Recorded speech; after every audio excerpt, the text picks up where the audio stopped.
In our last session, we built on the idea that thoughts are automatic predictions from past experiences rather than fresh responses to the present.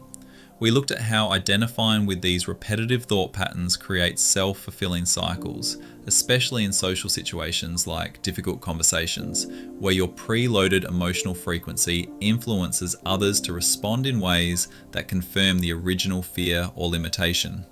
We introduced a simple practice. When a familiar limiting thought arises, pause for 3 slow breaths. Silently label it as thinking, old prediction pattern, replaying the past, and notice any shift in emotional intensity, mental space, or bodily tension. You are invited to observe one recurring pattern over the days between sessions and bring back what you noticed. Now, let's take this understanding further and connect it to how reality itself seems to respond to you. This is where insight turns into lived transformation. Even though thoughts aren't originally yours, when you identify with them, they produce real physiological effects that extend beyond your body.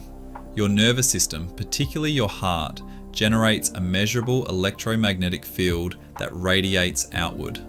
Research from the HeartMath Institute has shown this field extends about 8 to 10 feet in all directions from your body and carries detailed information about your emotional and physiological state.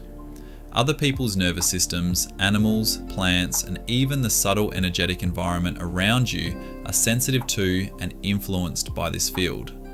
Quantum physics describes an underlying energetic substrate, often called the zero-point field, that forms the foundation of reality.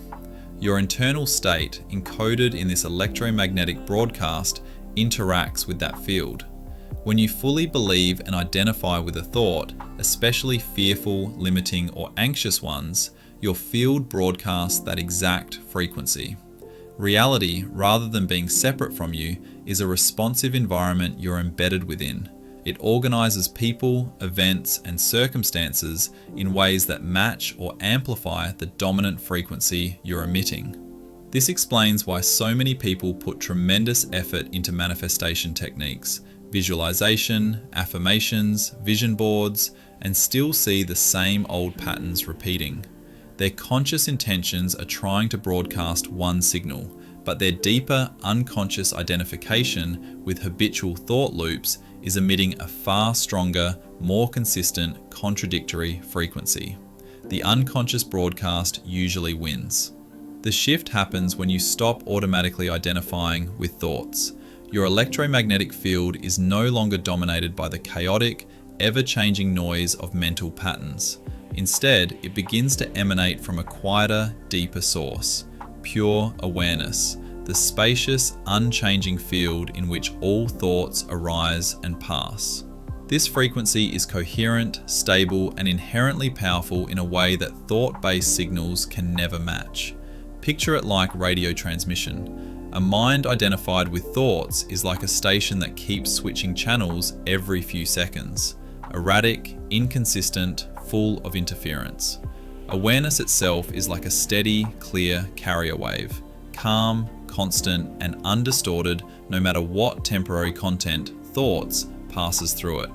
When your broadcast becomes anchored in this coherent awareness rather than in reactive thinking, the field around you starts to reflect that stability. Interactions become less charged by old predictions. People respond to you from a place of presence rather than mirroring your unconscious tension.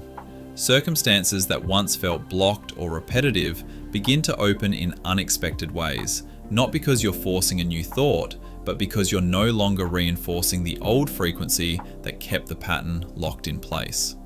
This isn't about wishful thinking or denying real challenges. It's about recognizing that your dominant internal frequency, shaped by whether you're identified with thought or resting in awareness, acts as a tuning mechanism for what reality mirrors back to you. For your practice until next time, continue noticing recurring thought patterns as before, pause plus label, but now add one small next step. After labeling the thought, place one hand on your heart center and take 3 more slow, gentle breaths while silently intending to let your attention rest in the simple feeling of aliveness or spaciousness beneath the thought. You don't need to make anything happen. Just feel the space that was already there before the thought showed up.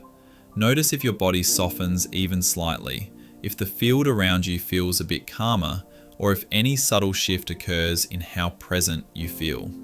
Observe what happens in your daily interactions when you do this even briefly. No pressure to get it right, just gentle noticing. Bring those experiences back next session and we'll explore what emerges.